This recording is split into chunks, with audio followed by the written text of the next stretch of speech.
بسم الله الرحمن الرحيم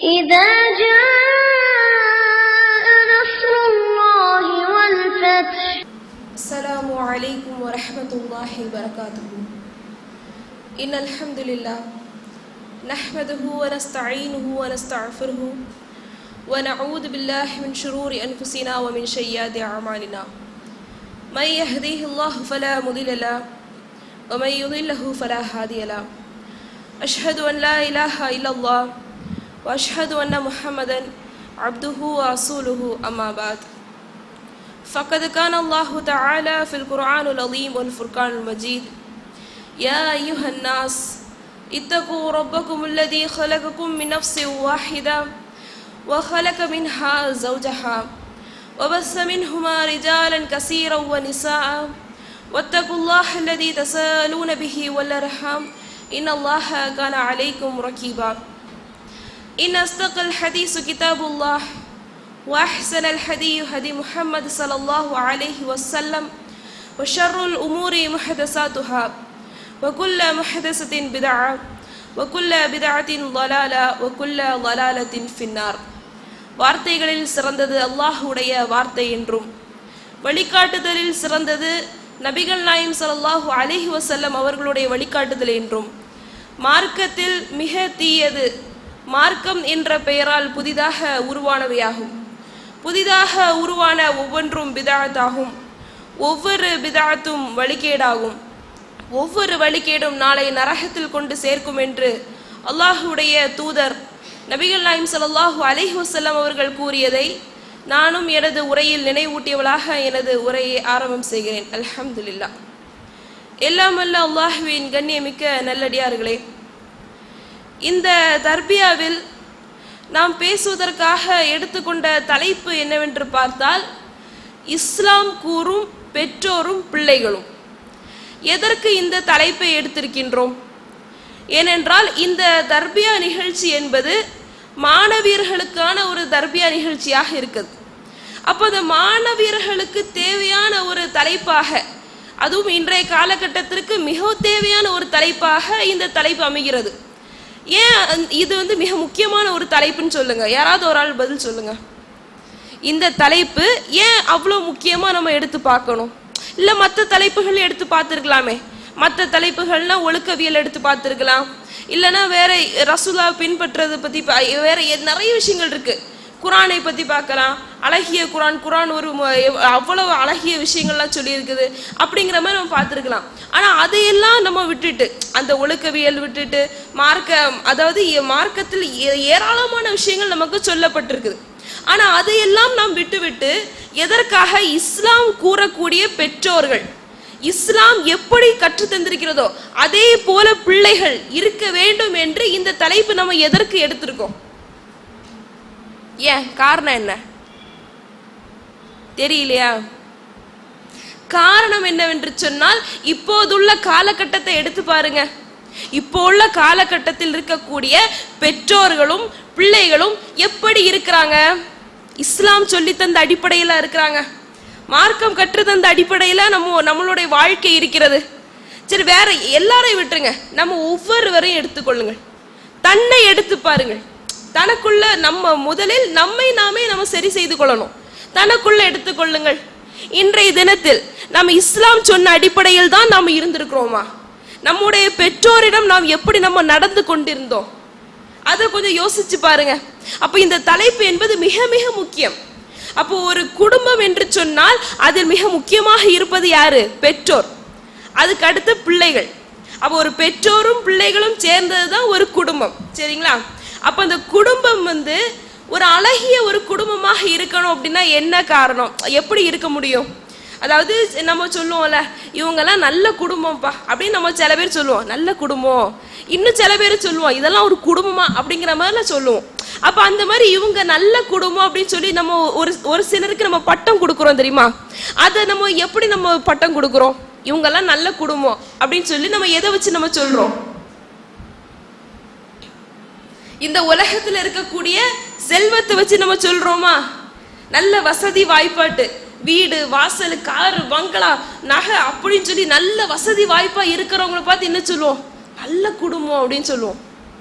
ஆனா அந்த குடும்பத்துக்குள்ள எத்தனை பிரச்சனைகள், அதாவது கணவன் மனைவிக்குள்ள எவ்வளவு பிரச்சனை இருந்தாலும் சரி, ஒரு 4 செவத்துக்குள்ளே அடி தடி எல்லாம் நடக்கும். அப்படிப்பட்ட குடும்பத்தை போய் தான் நம்ம என்ன சொல்லுவோம்? நல்ல குடும்பம்னு சொல்லி சொல்லுவோம். ஆனா உண்மையிலே இதுவா நல்ல குடும்பம்? இஸ்லாம் சொல்லி தரக்கூடிய நல்ல குடும்பம் என்பது இதுவா? யோசிச்சு பாருங்க. இஸ்லாம், அதாவது இஸ்லாம் என்ன சொல்லி தருகிறது? கணவன் மனைவிக்குள்ள சண்டை வந்தா என்னது? சண்டை வரணும் அப்படின்னா இஸ்லாம் சொல்லி தருது. அப்போ நாம என்ன நினைக்கிறோம்? ஒரு நல்ல குடும்பமாக இருந்தா என்னதான் அவங்க சண்டை போட்டுக்கிட்டாலும் வீட்டுக்கு வெளியே தெரியக்கூடாது. சில பேர் சொல்லுவாங்க, அந்த கணவர் மனைவி கிட்ட சொல்லுவாங்க, அந்த குடும்பத்தை அவன் மனைவி கணவனுக்குள்ள என்னதான் சண்டை விட்டாலும் 4 செவத்துக்குள்ள இருக்குது, ஆனா நீயும் பாரு சண்டை போட்டுக்கிட்டு பாத்திரம்லாம் வெளியே பறக்குது அப்படின்லாம் சொல்லுவாங்க. அப்போ ஒரு அழகிய குடும்பம் என்பது இது கிடையாது. சண்டைகளை போட்டுக்கொண்டு அந்த செல்வத்தை வைத்துக்கொண்டு இது என்பது அழகிய குடும்பம் கிடையாது. அப்போ ஒரு சிறந்த ஒரு குடும்பம் என்பது எது? இஸ்லாமிய மார்க்கம் நமக்கு எதை சொல்லி தருகிறது என்று சொன்னால், அல்லாஹ்வுடைய தூதர் எப்படி வாழ்ந்து காட்டினார்களோ அதே போன்று நாமும் வாழ்ந்தால்தான் நம்முடைய குடும்பம் என்னது? அழகிய ஒரு குடும்பமாக இருக்கும். எப்படி எல்லாம் ரசூலுல்லாஹ் வாழ்ந்து காட்டினாங்க? தன்னுடைய அந்த 12 மனைவிமார்கள் கூட எப்படி ரசூலுல்லாஹ் அழகிய முறையில் ரசூலுல்லாஹ் வாழ்ந்தாங்க. அப்ப அதுதானே அழகிய ஒரு குடும்பமாக இருக்க முடியும்.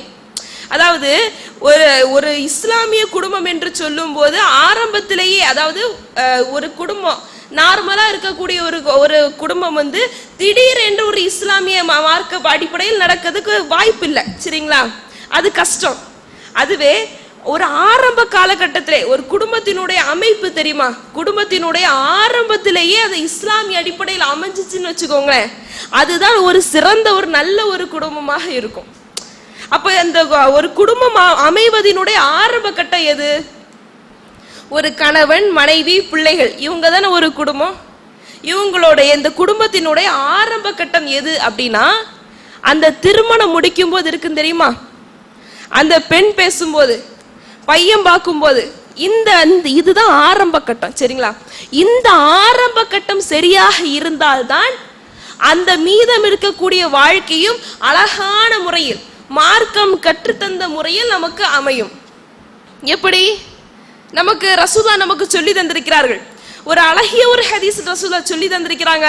துன்ஹகு மர்அத்து லி அர்பா, ஒரு பெண் 4 விஷயத்திற்காக மனம் முடிக்கப்படுகிறாள். சரிங்களா?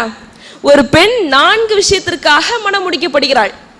அந்த 4 விஷயம் என்னவெல்லாம் ரசூலுல்லாஹ் அடுக்கடுக்காக சொல்லுகிறார்கள். லி மாலிஹா, அவளுடைய செல்வத்திற்காக ஒரு பெண் மனம் முடிக்கப்படுகிறாள். ஒலி ஹசபிஹா, அவளுடைய குடும்ப பாரம்பரியத்திற்காக அவள் மனம் முடிக்கப்படுகிறாள். ஒலி ஜமாலிஹா, அவளுடைய அழகிற்காக அவள் திருமணம் முடிக்கப்படுகிறாள். இறுதியாக ஒலி தீனிஹா, அவளுடைய மார்க்கப்பற்றுக்காக அவள் திருமணம் முடிக்கப்படுகிறாள். அப்போ ஒரு பெண் 4 விஷயத்திற்கு திருமணம் செய்யப்படுறாங்கன்னா என்னெல்லாம் காரணம்? ஒன்று அழகுக்காக, இன்னொன்று செல்வம், அந்த பெண்ணிடம் இருக்கக்கூடிய செல்வத்திற்காக, இன்னொன்று குடும்ப பாரம்பரியத்திற்காக, 4வது மார்க்கத்திற்காக. அப்ப இந்த 4 விஷயத்தை நம்ம பார்த்துதான் ஒரு பெண் மாப்பிள்ளையை தேடுறதா இருந்தாலும் சரி, அல்லது ஒரு பையன் ஒரு பொண்ணை தேடுறதா இருந்தாலும் சரி, இந்த 4 விஷயத்தை வைத்துதான் ஒரு மணப்பெண் மணமகனை தேர்வு செய்யணும். சரிங்களா? ஆனா இப்போ உள்ள காலகட்டத்தை எடுத்து பாருங்க. இந்த மணப்பெண் மணமகனை தேர்வு செய்வதா இருக்கட்டும், இல்ல மணமகன் ஒரு மணப்பெண்ணை தேர்வு செய்யறதா இருக்கட்டும், அவங்க மாறி மாறி தேர்வு செய்யும் போது இந்த 4 விஷயத்தை பாக்குறாங்களா? பார்ப்பாங்க. எது உள்ள 3 விஷயம் கரெக்டா இருக்கும். அந்த அழகு மெயினா பார்ப்பாங்க. அழகு இருக்கா? பொண்ணு பார்க்கும்போது சொல்லுவாங்க, பொண்ணு நல்ல சூப்பரா இருக்கணும், அழகா இருக்கணும் அப்படின்னு சொல்லுவாங்க. அதே போல செல்வத்தை பார்ப்பாங்க. பேக்ரவுண்ட் எப்படி இருக்குது, கொஞ்சம் ஏதாவது கிடைக்குமா, வசதி வாய்ப்பெல்லாம் இருக்குதா, நல்ல பணக்கார செட்டு தானா அப்படிங்கிற மாதிரி வசதி வாய்ப்பு பார்ப்பாங்க. 2. 3வது பார்ப்பாங்க, நல்ல குடும்பமா, குடும்பம் நல்ல குடும்பமா இருக்கணும், ஏதோ ஒரு நார குடும்பமா இருந்துடக்கூடாது, நல்ல குடும்பமா இருக்கணும்னு சொல்லி 3 விஷயத்த பார்ப்பாங்க. அதுவே 4வது ஒரு விஷயம் இருக்குது. அது என்னது? மார்க்கம்.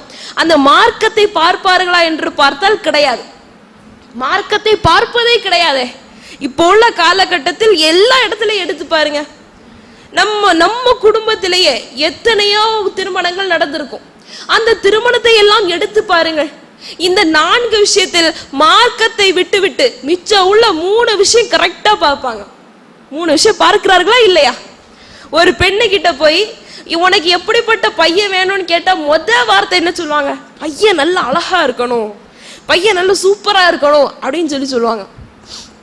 அதே போல இன்னொரு அடுத்த குவாலிஃபிகேஷன் எப்படி இருக்கணும்னா, பையன் நல்ல கை நிறைய சம்பாதிக்கணும், அப்படி கொஞ்சம் வசதி வாய்ப்பா இருக்கணும் அப்படின்னு சொல்லி ஒரு பெண் இப்படி ஒரு லிஸ்ட். அதுவே பையன் கிட்ட போய் கேட்டா உங்களுக்கு எப்படிப்பட்ட ஒரு பொண்ணு வேணும் கேட்டா அந்த பையன் ஒரு லிஸ்ட் போடுவாரு பாருங்க. எப்படி லிஸ்ட் தெரியுமா?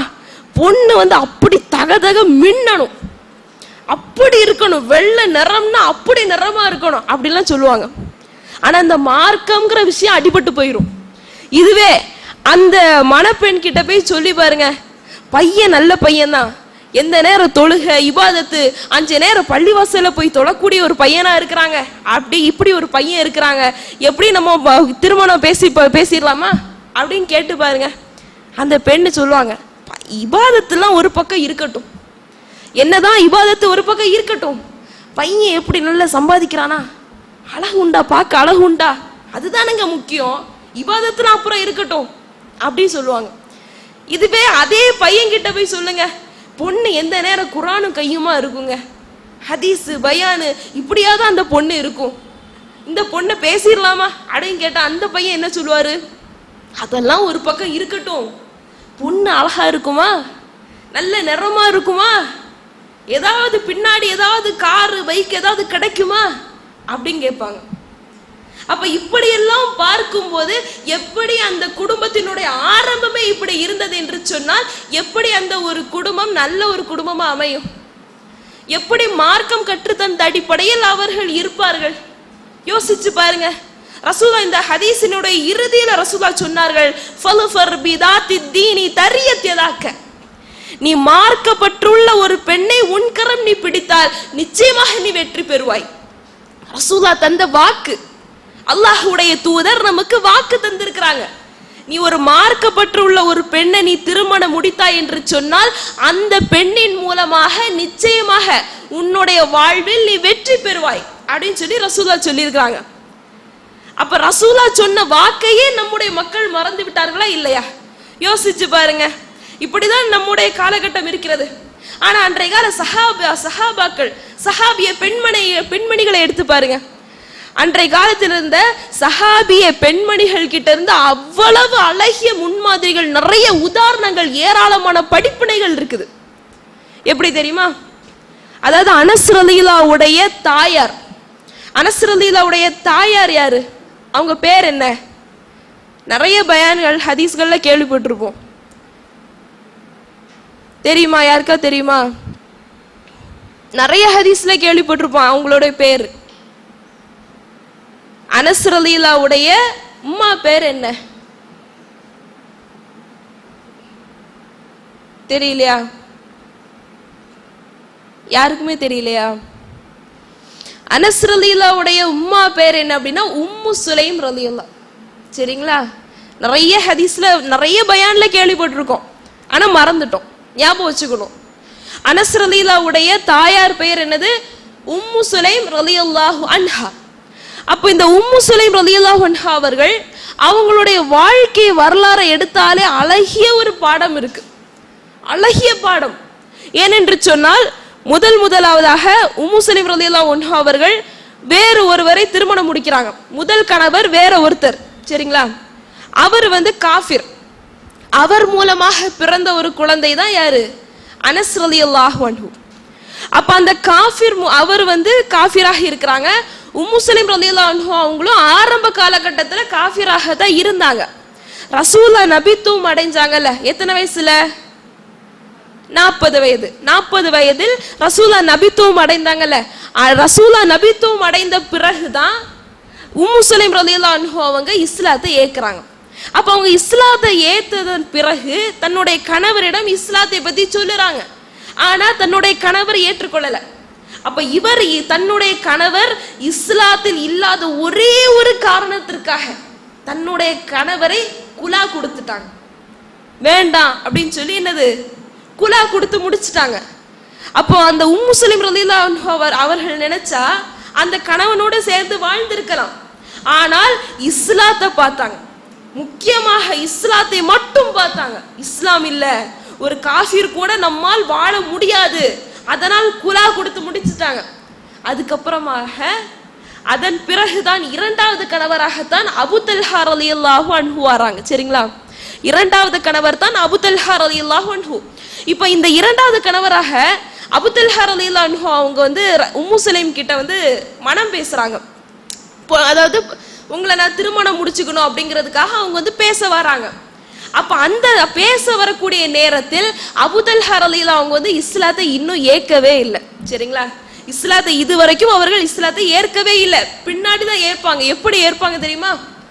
அவங்க அபு தல்ஹா ரலியல்லாஹு அவர்கள் ஒரு காஃபிராக இருந்த சூழ்நிலையில் தான் உம்மு சுலைம் ரலியல்லாஹு கிட்ட மனம் பேசுவதற்காக வருவாங்க. அந்த ஹதீஸ்ல அப்படியே வரும், ஹத்தப அபு தல்ஹா வ உம்மு சுலைம் ரலியல்லாஹு அன்ஹு அவங்க கிட்ட அபு தல்ஹா மனம் பேசுவதற்காக கேட்பார்கள். அப்படி கேட்கும்போது உம்மு சுலைம் ரலியல்லாஹு அன்ஹு அவர்கள் சொல்றாங்க, அப்படி அழகாக இருக்கும் அந்த ஹதீஸ்ல. அவங்க சொல்றாங்க, வல்லாஹி அவங்க அபு தல்ஹா கிட்ட போய் சொல்றாங்களாம், மனம் முடிக்கிறதுக்காக அபு தல்ஹா கேட்கும் போது அபு தல்ஹாவை பார்த்து அவர்கள் சொல்லுகிறார்கள், வல்லாஹி அல்லாஹ்வின் மீது ஆணையாக நான் சொல்லுகிறேன், மா மிஸ்லயா அபா தல்ஹா யுரத்து, உங்களை போல ஒரு சூப்பரான ஒரு மனுஷனை யாராவது வேண்டான்னு ரிஜெக்ட் பண்ணுவாங்களா அபு தல்ஹாவே அப்படின்னு கேட்கிறாங்க. ஏன் அப்படின்னா அபு தல்ஹா ரலியல்லாஹு அன்ஹு அவர்கள் அன்றைய காலகட்டத்துல பெரிய செல்வந்தரா இருந்தார். பெரிய செல்வந்தர், அவ்வளவு பெரிய செல்வந்தர். அப்ப அவ்வளவு பெரிய ஒரு செல்வந்தர் மனம் பேசுவதற்காக கேட்கும் போது உம்மு சுலைம் ரலியல்லாஹு அவங்க சொல்றாங்க, அபு தல்ஹாவே உங்களை போல ஒரு சூப்பரான ஒரு மனுஷனை யாராவது வேண்டான்னு ரிஜெக்ட் பண்ணுவாங்களா? அவங்க சொல்றாங்க, ஆனால் வலாகி ரஜுலின் காஃபிர், ஆனா நீங்க ஒரு காஃபிராக இருக்கிறீங்க. ஆனால் அனா இம்ராத்த முஸ்லிமா, நான் ஒரு முஸ்லிமான பெண்மணியாக இருக்கிறேன். எப்படி சொல்றாங்க பாருங்க, நீங்க காஃபிரா இருக்கிறீங்க, நான் ஒரு முஸ்லிமான பெண்மணியாக இருக்கிறேன். வலா யஹில்லு லி அன் அதஸவ்வஜக், ஒருபோதும் ஒரு முஸ்லிமான ஒரு பெண்ணுக்கு ஒரு காஃபிர் துணையாக முடியாது. எப்படி சட்டத்தை பேசுறாங்க பாருங்க. உம்மு சுலைம் ரலியல்லாஹு அன்ஹு அவர்கள் திருமணம் முடிக்க அவங்களை கேட்கும் போது அவங்க பேசின சட்டம் என்ன ஆனாலும் சரி, எது நடந்தாலும் சரி, ஒரு முஸ்லிமான ஒரு பெண்ணுக்கு ஒரு காஃபிர் துணையாக முடியாது.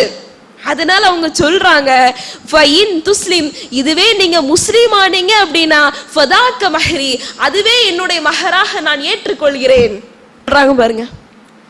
எவ்வளவு அழகா சொல்றாங்க. அவங்க நினைச்சிருந்தா அழகான அவங்க கிட்ட செல்வம் இருக்குது. அபு தல்ஹா ரலியல்லாஹு அவர்கள் அழகாக இருப்பாங்க, அழகாகவும் இருக்கிறாங்க, நல்ல ஒரு குடும்பமாகவும் இருக்காங்க. மார்க்கத்தை எடுத்து எதுக்கு பார்த்துக்கிட்டு அப்படின்னு சொல்லி பேசாம அவங்க திருமணம் முடிச்சுட்டு போயிருக்கலாம். ஆனா உம்மு சுலைம் ரலியல்லாஹு அன்ஹு அவர்கள் சொன்ன ஒரு வார்த்தை என்ன? நீங்க காஃபிரா இருக்கிறீங்க, நான் முஸ்லிமான பெண்மணியாக இருக்கிறேன், ஒருபோது ரெண்டு பேரும் ஈக்குவலாக முடியாது. வேணா நீங்க முஸ்லிமாக மாறினீர்கள் என்று சொன்னா நான் உங்களை திருமணம் முடிச்சுக்கிறேன். மார்க்கத்தை பார்த்தாங்களா இல்லையா? இப்படி நம்முடைய காலகட்டத்தில் எந்த பெண்மணியாவது பார்க்க முடியுமா? மனம் பேசும்போது பையன் மார்க்கத்தில் இருக்கிறானா, ஏகத்துவ அடிப்படையில் இருக்கிறானா கேட்கிறாங்களா? வாய்ப்பே இல்லையே. இப்படிதானே நம்முடைய காலகட்டம் இருக்கிறது. அப்ப இந்த உம்மு சுலைம் ரலியல்லாஹு அன்ஹு அவர்கள் அவங்க கிட்ட இருந்து அழகிய படிப்பினை என்னெல்லாம் எடுக்கலாம்? முதல் கணவரை வேண்டான் வெறுத்து ஒதுக்கின காரணம் என்ன? மார்க்கத்திற்காக. அவர் ஒரு காஃபிர் அப்படிங்கிறதுக்காக வேண்டான் ஒதுக்குனாங்க. ரெண்டாவது கணவரை எப்படி தேர்வு செய்தாங்க? அதுவும் மார்க்கத்திற்காக. அவர் மார்க்கம் இருந்தால்தான் உங்களை திருமணம் முடிப்பேன் தேர்வு செஞ்சாங்க. மூன்றாவது ஒரு படிப்பினை இருக்கு.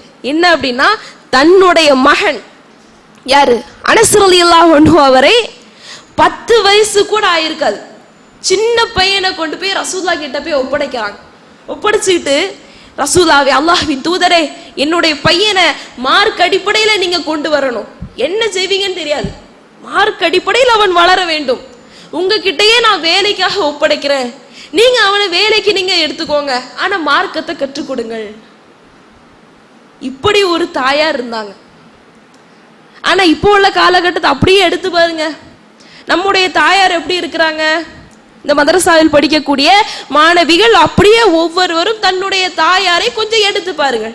மதரசாவுக்கு முக்கியத்துவம் கொடுக்கறாங்களா? யோசிச்சு பாருங்க. மதரசாவுக்கு முக்கியத்துவம் கொடுக்கிறார்களா அல்லது பள்ளிக்கூடங்களுக்கு முக்கியத்துவம் கொடுக்கறாங்களா? யோசிச்சு பாருங்க. நமக்கே தெரியும், நம்மளே நம்ம எதுவும் சொல்ல வேண்டாம். எந்த நேரமும் பிள்ளைகள் படி படி, நல்ல படிக்கணும், நல்ல வேலைக்கு போகணும், நல்ல சம்பாதிக்கணும், இதுதானே சொல்லி கொடுக்கறாங்க. இது முக்கியம்தான். ஒரு பிள்ளைக்கு படிப்பு, வேலை, பின்னால் வாழக்கூடிய இந்த வாழ்க்கையினுடைய பொருளாதாரம் எல்லாமே தேவை. ஆனா இது கூட மார்க்கத்தையும் சொல்லி கொடுக்கறாங்களா? அதுதானே அடி வாங்கி போகுது. ரசூலா சொல்லி இருக்கிறார்கள், உங்களுடைய பிள்ளைகளை நீங்கள் அதாவது ஒண்ணுமே இல்லாதவங்கள நீங்க விட்டுட்டு போயிடாதீங்க. ஏதாவது கொஞ்சம் செல்வமாவது உங்க பிள்ளைங்களுக்கு நீங்க வச்சுக்கிட்டு போங்க. அதாவது தன்னிறைவு பெற்றவர்களாக உங்களுடைய பிள்ளைகளை விட்டு செல்வது சிறந்தது அப்படின்னு சொல்லி ரசூலா சொல்லி இருக்கிறாங்க. அப்ப இந்த உலகத்துல தேவையான பொருளாதாரம் பிள்ளைகளுக்கு திரட்டி கொடுப்பது பெற்றோருடைய கடமை தான். ஆனால் அது கூட இன்னொரு மிக முக்கியமான கடமை என்ன? இந்த மார்க்கத்தை கொடுப்பது. இந்த மார்க்கத்தை கொடுப்பது என்பது மிக முக்கியமான கடமை. நன்மையான விஷயத்தை கொடுக்க வேண்டும், அதிகமாக நன்மையில் ஈடுபட செய்ய வேண்டும். பிள்ளைகளை நன்மையில ஈடுபடுறதுக்காக பெற்றோர்கள் ஆர்வம் மூட்டுகிறார்களா? பாருங்க, கொஞ்சம் யோசிச்சு பாருங்க. நீ தொழுதியா அப்படின்னு சொல்லி ஏதாவது நன்மையான விஷயத்திற்கு பிள்ளைகளை ஆர்வம் மூட்டுகிறார்களா? ஆனா அல்லாஹ் தன்னுடைய திருமறையில என்ன சொல்லுகிறான்? நன்மையிலும் இறையச்சத்திலும் ஒருவருக்கு ஒருவர் நீங்கள் உதவி கொள்ளுங்கள். பாவத்திலும் வரம்பு மீறக்கூடிய காரியத்திலும் ஒருவருக்கு ஒருவர் நீங்கள் உதவாதீர்கள். இப்படிதானே அல்லாஹ் சொல்லி தந்திருக்கிறான். நன்மையான விஷயத்தில் ஒருவருக்கு ஒருவர் உதவி கொள்ளணும். அப்போ நமக்கு தெரிந்த மார்க்க விஷயங்களை இந்த மதரசாவில் படிக்கிறோம். இந்த மதரசாவில் படித்த நிறைய மார்க்க விஷயங்கள் நம்ம படிச்சிருப்போம், அப்படிதானே? ஒரு சில மார்க்க விஷயங்கள் நமக்கு முடிஞ்ச அளவுக்கு, நமக்கு தெரிந்த அளவிற்கு நாம் கற்றுக்கொண்ட அந்த மார்க்க விஷயத்தை நம்முடைய குடும்பத்திலிருந்து முதல்ல நம்ம எடுத்து சொல்லணும். குடும்பத்திலிருந்து நம்ம ஆரம்பிக்கணும். குடும்பத்திலிருந்து தொழவில்லை என்று சொன்னால், தொழலையா, ஏன் இன்னும் நீங்க தொழல, அல்லாஹ் தொழுகையை கடமையாக்கி இருக்கிறான்ல அப்படின்னு குடும்பத்திலிருந்து முதலில் ஆரம்பம் செய்யணும். குடும்பத்திலிருந்து நம்ம சீர்திருத்தம் செய்ய முடியும். அதை விட்டுட்டு நான் வெளியே உள்ள ஆட்களுக்கு தான் சொல்லுவேன், பக்கத்துல உள்ளவன போய் சொல்லுவேன் அப்படின்னு நம்ம இருக்க முடியாது. முதல்ல குடும்பத்தில் சொல்லணும், அதன் பிறகு அடுத்துள்ளவர்கள், அதன் பிறகு அந்த சமுதாயம். இப்படிதான் நம்ம போகணும். அதாவது ஒரு கதை கூட சொல்லுவாங்க. என்ன அப்படின்னா, இந்த சல்லடை இருக்கு தெரியுமா? இந்த டீ எல்லாம் வடிகட்டுவாங்கல்ல, சல்லடை. அந்த சல்லடை ஒரு நாள் இந்த ஊசி, இந்த தைப்பம் தெரியுமா, நூல் கோர்த்து தைக்கக்கூடிய ஊசி, அந்த ஊசிக்கு மண்டைக்கு மேல ஒரே ஒரு ஓட்டை இருக்கும், பார்த்துருக்கீங்களா? அப்ப அந்த சல்லடை ஒரு நாள் ஊசியை பார்த்து சிரிச்சுதான், ஏஹே உன் தலைய பாரு, உன் மண்டையில ஒரு ஓட்டை இருக்குது அப்படின்னு சொல்லி அந்த சல்லடை சிரிச்சுதான். திருப்பி அதே ஊசி திருப்பி பார்த்து சொல்லிச்சா, என்ன பாக்குறத விடு, ஒன்ன பாரு, உனக்குள்ள எத்தனை ஓட்டை இருக்கு, லட்சக்கணக்கான ஓட்டை உனக்குள்ள இருக்கு அப்படின்னு. அப்ப இது எதற்கு என்றால், நமக்குள்ளே 1000 ஓட்டைகள் இருக்கும் அப்படின்னா நமக்குள்ளே 1000 தவறுகள் இருக்கும். முதலில் நம்மை நாமே சீர்திருத்தம் செய்து கொள்ளணும். அப்ப முதலில் நம்முடைய குடும்பத்திலிருந்து இந்த மார்க்கத்தை நம்ம கொண்டு வரணும். குடும்பத்திலிருந்து கொண்டு வர வேண்டும் என்று சொன்னால், அந்த பெற்றோர்களும் சரி பிள்ளைகளும் சரி இஸ்லாம் என்ன சொல்லி தந்திருக்கிறதோ அந்த இஸ்லாம் சொன்ன அடிப்படையில் நம்ம கொண்டு வரணும். நன்மையான விஷயத்தை அதிகமா ஆர்வம் மூட்டணும். அதாவது ஒரு முறை ஃபாத்திமா ரலியல்லாஹு அன்ஹு அவங்களுக்கு வீட்டு வேலைகள் செஞ்சு கடுமையாக கை வலி. அப்போ அந்த கைவலின் கையெல்லாம் காய்த்து போய்விட்டது. அப்போ காய்த்து போன உடனே அலி ரலியல்லாஹு கிட்ட சொல்றாங்க. அப்போ அந்த நேரத்தில் தான் ரசூலாவுக்கு போர் செல்வங்கள் நிறைய கிடைத்தது. போர் செல்வங்கள், அடிமைகள் எல்லாமே இருப்பாங்க. அப்போ உன்னுடைய தந்தை கிட்ட போய் ஏதாவது போய் கேளு, அந்த போர் செல்வங்கள்ல ஏதாவது ஒரு அடிமையை தருவாங்க அப்படின்னு சொல்லி எதிர்பார்க்காங்க. அப்போ ஃபாத்திமா ரலியல்லாஹு போய் கேட்குறாங்க, ரசூலா கிட்ட போய் கேட்குறாங்க. அப்போ அங்க வீட்டுக்கு போகும்போது ரசூலா இல்லை. யார் இருக்கிறாங்க? ரசூலாவுடைய மனைவி யார்? ஆயிஷா ரலியல்லாஹு அன்ஹா இருக்கிறாங்க. அப்ப அவங்க கிட்ட போய் சொல்றாங்க, என்னுடைய கையெல்லாம் வேலை பார்த்து பார்த்து என்னுடைய கையெல்லாம் காய்த்து போய் விட்டது, ரசூலாவுக்கு அல்லாஹ்வுடைய தூதருக்கு ஏதோ போர் செல்வங்கள் கிடைத்திருக்கிறது அப்படின்னு சொன்னாங்க. அந்த போர் செல்வத்தில் ஏதாவது ஒரு அடிமையை எனக்கு கொஞ்சம் தர முடியுமான்னு சொல்லி என்னுடைய தந்தை கிட்ட நீங்க கேளுங்க அப்படின்னு சொல்லி ஆயிஷா ரலியல்லாஹு அன்ஹா அவங்க கிட்ட சொல்லிட்டு போயிட்டாங்க. அதுக்கப்புறம் ரசூலா வீட்டுக்கு வராங்க. வந்ததுக்கு அப்புறமா மனைவி கணவன் கிட்ட சொல்றாங்க, இப்படியா உங்க பொண்ணு வந்தாங்க, இப்படி கேட்டாங்க, நான் தந்தை வந்ததுக்கு அப்புறம் சொல்றேன் அப்படின்னு சொல்லி அனுப்புனேன். அப்ப நேரா ரசூலா ஃபாத்திமா ரலியல்லாஹுடைய வீட்டுக்கு போறாங்க. அங்க போய் அந்த ஃபாத்திமா ரலியல்லாஹுடைய படுக்கைக்கு போறாங்க. அங்க மகளும் மருமகனும் யாரு, ஃபாத்திமா ரலியல்லாஹும் அலி ரலியல்லாஹு ரெண்டு பேருமே இருக்காங்க. அவங்க ரெண்டு பேருக்கு மத்தியில ரசூலா உட்கார்ந்து ரசூலா சொல்றாங்க, நீங்க அவன் வீட்டுக்கு வந்த விஷயம் நான் கேள்விப்பட்டேன். ஆயிஷா சொன்னாங்க, உங்களுக்கு தேவையான ஒரு மிக சிறந்த ஒரு விஷயத்தை நான் உங்களுக்கு தரட்டுமா அப்படின்னு சொல்றாங்க. உங்களுக்கு வீட்டு வேலை செய்து செய்து கையெல்லாம் காய்த்து போய் இருக்குது அப்படிதானே, உங்களுக்கு தேவையான அழகான சிறந்த ஒரு விஷயத்தை நான் உங்களுக்கு தரட்டுமா அப்படின்னு சொல்லி ரசூலா ஒன்று கற்றுக் கொடுக்குறாங்க. என்ன கற்றுக் கொடுக்காங்க தெரியுமா? இந்த ஹதீஸ் நமக்கு தெரிஞ்சது, சொல்லுங்க என்ன ரசூலா கற்றுக் கொடுத்திருந்தாங்க? தெரிஞ்ச ஹதீஸ் இதெல்லாம்.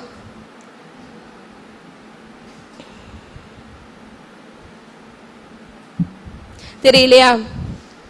ஒரு க்ளூ தரட்டுமா? தொழுகைக்கு பிறகு நம்ம என்னெல்லாம் திக்ர் செய்வோம்? மாஷா அல்லாஹ், சரிங்களா? என்னலாம்? சுப்ஹான் அல்லாஹ், அல்ஹம்துலில்லாஹ், அல்லாஹு அக்பர். இந்த 3 திக்ர் செய்வோமா? 33 33 33. ஆனால் அல்லாஹு அக்பர் என்னது 34 தடவையாக எக்ஸ்ட்ராவா இதுல சொல்றாங்க. இது எதுக்கு அப்படின்னா 33 தடவை சுப்ஹான் அல்லாஹ், அதே போல அல்ஹம்துலில்லாஹ் 33 தடவை, அல்லாஹு அக்பர் என்பது என்னது 34 தடவை. மொத்தம் எத்தனை ஆச்சு? 100.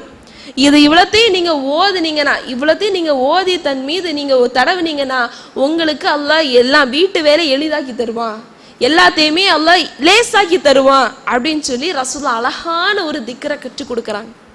ஃபாத்திமா ரலியல்லாஹும் அலி ரலியல்லாஹும் ஏதோ ஒரு பெரிய பொக்கிஷம் கிடைச்சது போல அவ்வளவு சந்தோஷம். ஆனா இன்றைய காலகட்டத்துல இதுவே ஒரு மாமனார் மருமகன் கிட்ட சொல்லட்டுமே பார்ப்போம், மருமகன் திருப்பி என்ன எடுப்பாங்க பாத்தியா, அப்பாவுக்கு எவ்வளோ ஒரு கிண்டல் பத்தியா, எவ்வளோ கேலி பத்தியா, முடிஞ்சா பைக் வாங்கி தரணும், முடிஞ்சா இல்லை வாஷிங் மிஷின் வாங்கி தரணும், அதை விட்டுட்டு இப்படி திக்ர் சொல்லுங்க அப்படின்னு சொல்லி கிண்டல் பண்ணிட்டு போறது பத்தியா அப்படின்னு சொல்லி சொல்லுவாங்க. அப்ப இதுவெல்லாம் நம்முடைய மிகவும் எளிதான ஒரு விஷயமாக நமக்கு தெரியுது. இதெல்லாம் ஒரு விஷயமா? திக்ர் சொன்னா என்ன நடக்க போகுது என்றுதான் நம்முடைய உள்ளத்துல இருக்குதா இல்லையா? நம்முடைய உள்ளத்தில் அப்படிதான் ஒரு எண்ணம் இருக்கிறது. அப்போ இன்றைய காலகட்டத்துல ஒரு பெற்றோர்களும் சரி பிள்ளைகளும் சரி இஸ்லாம் கூறக்கூடிய அடிப்படையில் இல்லாமல் இருப்பதன் காரணம் எது தெரியுமா? அதாவது இஸ்லாம் சொல்லி தந்த அடிப்படையில் தன்னுடைய வாழ்க்கையை அமைக்காம இருக்கக்கூடிய காரணம், மிக முக்கியமான ஒரு காரணம் நம்ம கையில இருக்கக்கூடிய செல்போன் தான். அதுதானே தடையா இருக்குது. நம்ம இஸ்லாம் சொன்ன அடிப்படையில் நம்ம வாழணும், திக்ர் செய்யணும், திக்ர் செஞ்சா நம்முடைய வீட்டு வேலை எளிதாகும். இதெல்லாம் இஸ்லாம் கற்றுத்தந்த ஒரு வழிமுறை. அப்ப இந்த மாதிரி வழிமுறைகளை பின்பற்றாமல் இருக்கக்கூடிய ஒரு காரணம் என்ன? நம்ம கையில இருக்கக்கூடிய செல்போன். சில பிள்ளைகள் மதரசால ஓதக்கூடிய பிள்ளைகள் சொல்லுவாங்க, எங்க வீட்டுல எங்க அம்மா போனை பார்த்துட்டு தான் இருப்பாங்க, நைட்டு தூங்கும் போது போனை பார்த்துட்டு தான் தூங்குவாங்க, நானும் கூட சேர்ந்து எங்க அம்மா கூட போனை பார்த்துட்டு அப்படியே தூங்கிடுவேன். அப்ப தூங்கும் போது ஓதக்கூடிய துவான்னு மதரசால படிக்கிறியேமா, அந்த துவாலாம் எங்க போச்சு? நான் எங்க அம்மா கூட சேர்ந்து போனை பார்த்து தூங்கிடுவேங்க, அவளந்தான் முடிச்சு. இப்படி சொல்லக்கூடிய நிலைமையை பார்க்கிறோம். அப்போ ஒரு இஸ்லாமிய ஒரு குடும்பமாக மார்க்கம் கற்றுத்தந்த ஒரு அடிப்படையில் நம்ம இருக்கணுமா இல்லையா? அதே போல இன்னொரு ஒரு காரணம், இந்த டிவி சீரியல். இந்த டிவி சீரியலை எடுத்தோம்னு வச்சுக்கோங்க, பெரிய ஒரு சாப்டரா ஓடும். அந்த சீரியல் அப்படியே மூழ்கி இருப்பது, படங்களில் மூழ்கி இருப்பது. தான் மட்டும் படம் பார்த்து பெற்றோர்கள் இருக்கல, இப்படி என்ன செய்யறாங்க, பிள்ளைங்களையும் சேர்த்து குடும்பத்தோட ஒன்னா சேர்ந்து இருந்து சீரியல் பாக்குறது. அந்த சீரியல் பிள்ளைங்களுக்கு புரியலன்னு வச்சுக்கோங்களேன், கதை சொல்லி கொடுப்பாங்க. இவன் யார் தெரியுமா? இவன் அந்த 2வது பொண்டாட்டிக்கு பிள்ளையாக்கும், இவன் வந்து அது 3வது பொண்டாட்டி இருக்கான், அவனுக்கு பேரனாக்கும் அப்படிலாம் கதை சொல்லி கொடுப்பாங்க. இப்படிதானே இருக்காங்க. உண்மையிலே அந்த சீரியல் வந்து என்ன சொல்லி தருது? சீரியல்ல உண்மையிலே நல்ல ஒரு குடும்பமா இருக்கணும், ஒற்றுமையா இருக்கணும், இதையா சொல்லி தராங்க? அந்த சீரியல்ல என்ன சொல்லி தராங்க?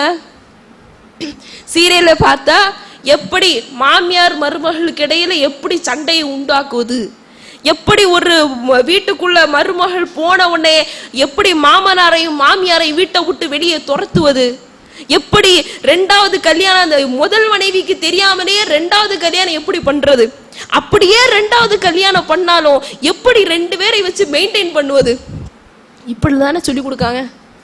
என்னெல்லாம் மோசமா சொல்லி கொடுக்க முடியுமோ, கேடு கெட்ட விஷயங்கள் சொல்லி கொடுக்க முடியுமோ, அத்துணை கேடு கெட்ட விஷயங்களும் அந்த சீரியல்ல தானே ஓடுது. யோசிச்சு பாருங்க. நம்முடைய வீடுகள்ல சீரியல் ஓடுச்சுன்னா சொல்லுங்க, எடுத்து சொல்லணும். இந்த சீரியல் அப்படி என்ன இருக்கு? இதுவெல்லாம் ஒரு குப்பை, இந்த குப்பைய போய் பாக்குறீங்க, எடுத்து சொல்லணும். அந்த நேரத்துல மார்க்கத்தை நம்ம வெளிக்கொண்டு வரணும். மார்க்கத்தை இஸ்லாமிய அடிப்படையில் நம்முடைய குடும்பம் இருக்கணும், மார்க் அடிப்படையில் தான் நம்முடைய குடும்பம் அமைய வேண்டும் என்பதை நம்ம சொல்லி கொடுக்கணும்.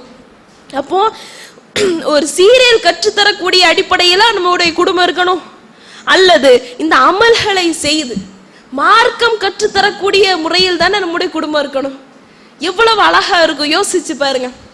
அதாவது இந்த அமல்கள் அதிகமா நம்ம வந்து ஆர்வப்படுத்தணும். குடும்பத்தை வந்து நம்ம குடும்பத்தில் இருக்கக்கூடிய நம்முடைய தாயா இருக்கட்டும், தந்தையா இருக்கட்டும், யாரா இருக்கட்டும், சகோதரர் சகோதரி எல்லாருமே என்னது அந்த அமல்கள் அதிகமா நம்ம ஆர்வம் காட்டணும். அதாவது எப்படி என்றால், ஒரு முறை நபிகள் நாயகம் ஸல்லல்லாஹு அலைஹி வஸல்லம் அவங்க இந்த தஹஜ்ஜத் நேரத்துல தஹஜ்ஜத் நேரம்னா என்ன தெரியுமா? தொழுதிருக்கீங்களா? மாஷா அல்லாஹ். அந்த தஹஜ்ஜத் நேரத்தில் ரசூலா ஒரு முறை ஃபாத்திமா ரலியல்லாஹுடைய வீட்டுக்கு போறாங்க. அவங்க ஃபாத்திமா ரலியல்லாஹுடைய வீட்டுக்கு போனா அங்க வந்து கதவு பூட்டி இருக்கு. அப்ப அங்க போய் ரசூலா கதவை தட்டிக்கிட்டு அவங்க 2 பேரும் வெளியே வந்துட்டாங்க. ஃபாத்திமா ரலியல்லாஹும் அலி ரலியல்லாஹும் வீட்டை விட்டு வெளியே வந்துட்டாங்க. வந்த உடனே அவங்க கிட்ட ரசூலா கேக்குறாங்க, அலா துஸல்லியானி, நீங்க 2 பேரும் நீங்க தொழுவலையா? அப்போ வந்து தொழலையா அப்படின்னு தான் ரசூலா கேட்டாங்க. அதுக்கு அலி ரலியல்லாஹு அவங்க சொன்ன பதில பாருங்க, அன்ஃபுஸனா பியதில்லாஹ், எங்களுடைய உயிர் அல்லாஹ்வுடைய கையில் இருந்தது. அதாவது தூக்கம் என்பது என்னது? சிறு மரணம் போல. அப்ப நம்ம தூங்கும் போது நம்முடைய உயிர் அல்லாஹ்வுடைய கையில் தான் இருக்கும். அப்ப அத வந்து அலி ரலியல்லாஹு சொல்றாங்க, எங்களுடைய உயிர் அல்லாஹ் ஷாஅ யபஅஸ பஅஸனா, அது இதுவே அல்லாஹ் நாடினால் அல்லாஹ் எங்களை எழுப்பணும் அப்படின்னு நாடி இருந்தா அல்லாஹ் எங்களை எழுப்பி விட்டுருப்பான். ஆனா அல்லாஹ் நாடல, அதனால நாங்க தூங்கிட்டோம். சொல்ற பதில பாருங்க. அதாவது ஒரு குண்டக்க மண்டக்கன் மாதிரி ஒரு குதர்க்கமான ஒரு பதில் அவங்க சொல்றாங்க. எங்களுடைய உயிர் அல்லாஹ் கையில இருந்தது, அல்லாஹ் நாடுனா அல்லாஹ் எங்களை எழுப்பி விட்டுருப்பான், ஆனா அல்லாஹ் நாடல, எழுப்பல. இப்படி ஒரு குதர்க்கமான ஒரு பதில் வந்த உடனேயே ரசூலா கோபப்பட்டு, அவங்களோட கோபத்தில் ரசூலாவுடைய முகங்கள் செவுத்து, அப்படியே முகத்தை திருப்பி தொடையில ஒரு அடி அடிச்சுக்கிட்டு ரசூலா ஒரு குர்ஆன் வசனத்தை ஓதிட்டு போறாங்க. காலல் இன்சானு அக்ஸர ஷையுன் ஜலலா, நிச்சயமாக மனிதன் என்பவன் அதிகமாக தர்க்கம் செய்யக்கூடியவனாக இருக்கிறான் அப்படின்னு சொல்லி ஒரு குர்ஆன் வசனத்தை ஓதிக்கிட்டு போறாங்க. இப்ப இதுல இருந்து நம்ம என்ன புரிஞ்சுக்கணும்னா, ரசூலா தன்னுடைய குடும்பத்தார்கிட்ட தஹஜ்ஜத் தொழுங்கன்னு மட்டும் சொல்லல, நீங்க தொழுங்க அப்படின்னு மட்டும் ரசூலா ஏவல. ஏவிக்கிட்டு அதன் பிறகு அவங்க தொழுறாங்களா இல்லையான்னு சொல்லி கண்காணிக்கிறாங்க பாருங்க. இப்படி ஒரு கண்காணிப்பு நம்முடைய வீட்டில் இருக்கிறதா? நம்முடைய வீட்டில் இருக்கக்கூடிய பெற்றோர்கள் பிள்ளைகளை கண்காணிப்பாங்க. எப்படி கண்காணிப்பாங்க? நீ ஹோம்வொர்க் எழுதுனியா, படிச்சியா, ஒழுங்கா ஸ்கூலுக்கு போய் எல்லா பாடத்தையும் கவனிக்கிறியா, இப்படின்னு கண்காணிப்பாங்க. இதுவே நீ தொழுதியா, ஏன் இன்னும் மஹ்ரிபு தொழல, மஹ்ரிபு தொழாம என்ன செய்யற, இதெல்லாம் பெற்றோர்கள் கண்காணிக்கிறாங்களா? யோசிச்சு பாருங்க. நீ ஏன் குர்ஆன் எடுத்து ஓதல, இன்னைக்கு நீ சுபு தொழுதுட்டு குர்ஆன் ஓதுனியா அப்படின்னு சொல்லி எந்த பெற்றோராவது கேட்பார்களா? கேட்பாங்க ஏதோ ஒரு சிலர். ஆனா அதிகமான பெற்றோர்கள் கேட்பதே கிடையாது. அதிகமான பெற்றோருடைய வாயிலிருந்து வரக்கூடிய வார்த்தையே படிச்சியா எழுதினியா, இப்படிதானே கேட்பார்கள். அப்போ ஒரு அமல்களை நாம் பிள்ளைகளுக்கு சொல்லி கொடுத்தோம் என்று சொன்னால், யாரா இருக்கட்டும், பிள்ளைகளோ இல்ல நண்பர்களோ, பெற்றோர், ஒரு பிள்ளை பெற்றோருக்கு கூட சொல்லி கொடுக்கலாம். ஒரு அமல்களை நம்ம சொல்லி கொடுத்தோம்னா அது சொன்னதோடு முடிச்சிடக்கூடாது. நம்முடைய குடும்பத்தார் கண்காணிக்கணும், அந்த அமல்களை செய்யறாங்களா, தொழுறாங்களா, எல்லாம் கரெக்டா பண்றாங்களான்னு சொல்லி கண்காணிக்கணும். இப்படி நம்முடைய குடும்பம் இருக்க வேண்டும். அதே போல இன்னொரு ஒரு அழகிய ஒரு சம்பவத்தை பாருங்கள். அதாவது ரசூலுல்லாஹ்வுடைய காலகட்டத்தில் முசைலமா என்ற ஒரு காஃபிர் இருந்தான். அவன் எப்படிப்பட்ட ஒரு காஃபிர் அப்படின்னு சொன்னா, தன்னை ஒரு இறை தூதர் என்று சொல்லக்கூடிய ஒரு காஃபிர். தன்னைத்தானே நானும் ஒரு இறை தூதர் அப்படின்னு சொல்லிக்கிறான் முசைலமா. அப்படிப்பட்ட ஒரு காஃபிர் ரசூலுல்லாஹ் கிட்ட வந்து ஒரு நாள் வந்து கேட்கிறான், அதாவது நீங்க வந்து தூதர்னு ஒரு பட்டம் வச்சிருக்கீங்கல்ல, அந்த பட்டத்தை அப்படியே எனக்கு தந்துருங்க. ஏதோ இந்த பதவி ஆசை மாதிரி அவன் வந்து கேட்டுட்டான். எப்படி இப்போ உள்ள சிஎம் பதவி அந்த மாதிரிலாம் இருக்கு பார்த்தீங்களா, அந்த மாதிரி ஒரு பதவியில உங்க பதவி அப்படியே எனக்கு தந்துருங்களேன் அப்படிங்கிற மாதிரி முசைலமா கேட்கறான். இல்லைன்னா முசைலமா இன்னொரு பேரம் பேசுறான், இல்ல அப்படி முழு பதவி எனக்கு தர முடியல அப்படின்னா பாதி பதியை நம்ம வந்து ஷேர் போட்டுக்கலாம், நீங்க பாதி நாள் இறை தூதரா இருங்க, நான் மீதி நாள் இறை தூதரா இருக்கிறேன் அப்படிங்கிற மாதிரி முசைலமா என்ற ஒரு காஃபிர் வந்து பேசுறான். இதை கேட்ட உடனேயே ரசூலா எதுவும் வாய் திறக்கல. ரசூலாவுக்கு பக்கத்துல இருந்த சாபித் ரலியல்லாஹு அவங்க டக்குனை கொதிச்சு எழும்பி முசைலமா அவமானப்படுத்திட்டு போறாங்க. முசைலமாவே, ரசூலாவுடைய ஒரு அந்தஸ்திலிருந்து ஒரு சிறு குச்சி கூட உனக்கு கிடையாது, ஒழுங்கா ஓடிரு, உன் ஊருக்கு திரும்பி ஓடிரு அப்படின்னு சொல்லி சாபித் ரலியல்லாஹு சொன்ன உடனே திரும்பி போறான். போன பிறகு ரசூலா இங்க இருந்து ஒரு கடிதம் எழுதி அனுப்புறாங்க. கடிதம் யாருக்கிட்ட எழுதி கொடுக்கறாங்கன்னா, ஹபீப் பின் சாயி என்ற ஒரு நபித்தோழர். ஹபீப் பின் சாயி என்ற ஒரு நபித்தோழர். அந்த நபித்தோழர் கிட்ட ரசூலா ஒரு கடிதத்தை எழுத சொல்றாங்க. எழுதுங்க, கடிதத்தை எழுதுங்க. முசைலமாவுக்கு ஒரு கடிதம். என்ன கடிதம்? அதுல பெரிய ஒரு ஹெட்டிங்கா போடுறாங்க, அஷ்ஹது அன்ன முஹம்மது ரசூலுல்லாஹ். முஹம்மது என்பவர் ரசூல், தூதர் என்று நான் சாட்சி சொல்லுகிறேன் என்று ஒரு தலைப்பு. எப்படி? அஷ்ஹது அன்ன முஹம்மது ரசூலுல்லாஹ் அப்படி பெரிய ஒரு தலைப்பா போட்டு எழுதுறாங்க. அந்த கடிதத்தை எழுதி ஹபீப் பின் சாயி ரலியல்லாஹு அவங்க கிட்டே கொடுத்து அனுப்புறாங்க. நீ முசைலமாட்ட கொண்டு கொடுத்துட்டு வாங்க அப்படின்னு சொல்லி இந்த நபித்தோழர் கிட்ட கொடுக்குறாங்க. அப்ப அந்த நபித்தோழர் போய் கொண்டு கொடுக்குறாங்க. போகும்போது கொண்டு கொடுக்கும் போது அந்த முசைலமா கடிதத்தை வாங்கி படிக்கும் போதே அவனுக்கு கடுப்பாகுது, கோவம் வருது. கோவம் வந்தாலுமே அடக்கிக்கிட்டு முசைலமா அந்த ஹபீப் பின் சாயி ரலியல்லாஹு பார்த்து கேட்கிறான், நீ சொல்லு, அதாவது நீ என்ன இறை தூதரா ஏற்றுக்கொள்கிறாயா அல்லது முஹம்மதை இறை தூதரா ஏற்றுக்கொள்கிறாயா அப்படின்னு சொல்லி முசைலமா கேட்கிறான்.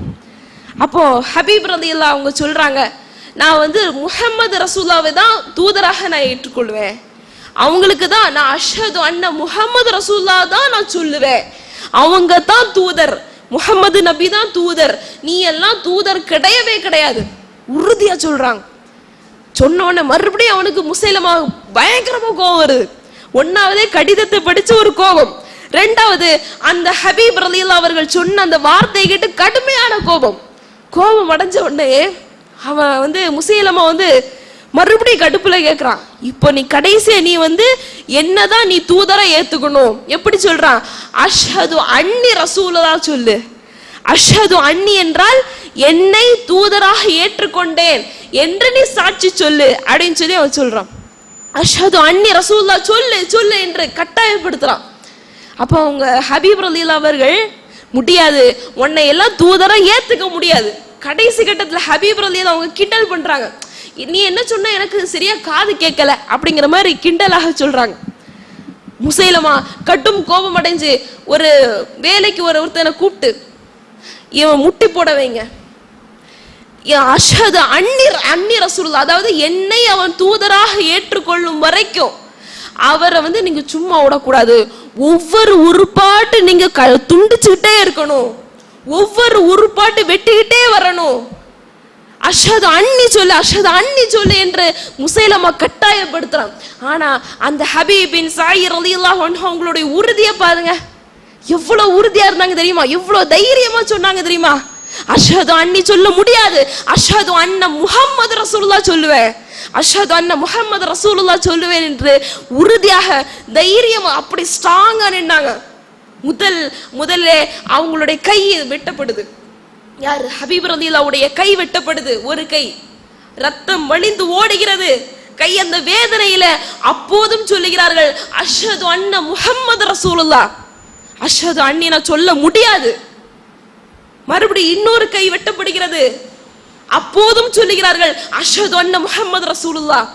அடுத்ததும் சொல்றாங்க, என்னதான் நீ அவர் அதாவது அவங்க சொல்ல சொல்ல அஷ்ஹது அன்ன முஹம்மது ரசூலுல்லாஹ் என்று அந்த நபி தோழர் சொல்ல சொல்ல சொல்ல ஒவ்வொரு உருப்பாட்டு முசைலமா வெட்டி கொண்டே இருந்தான்.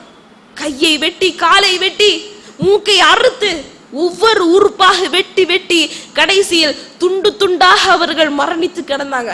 அந்த ஹபீப் பின் ஸயீத் ரலியல்லாஹு அன்ஹு அந்த மரணிச்சு கிடக்கும் போது அவங்களுடைய தாயாருடைய காதுக்கு இந்த செய்தி போகுது. அவங்களுடைய தாயார் யார் என்று சொன்னால், அவங்களும் இந்த இஸ்லாத்திற்காக பாடுபட்ட ஒரு பெண்மணி. அவங்களுடைய காதுக்கு இந்த செய்தி போகுது. நுசைபா பின்த் கஅப் ரலியல்லாஹு அன்ஹா. இந்த நுசைபா பின்த் கஅப் ரலியல்லாஹு அன்ஹா அவங்க கிட்ட இந்த செய்தி போன உடனே, இப்படியாக்கும் உங்களுடைய மகன் இந்த கலிமாவிற்காகவே அவர் ஷஹீதானாங்க அப்படின்னு சொல்லி ஒரு செய்தி போகுது. போன உடனே அந்த அந்த பெண்மணியினுடைய வாயிலிருந்து வந்த வார்த்தை என்ன தெரியுமா?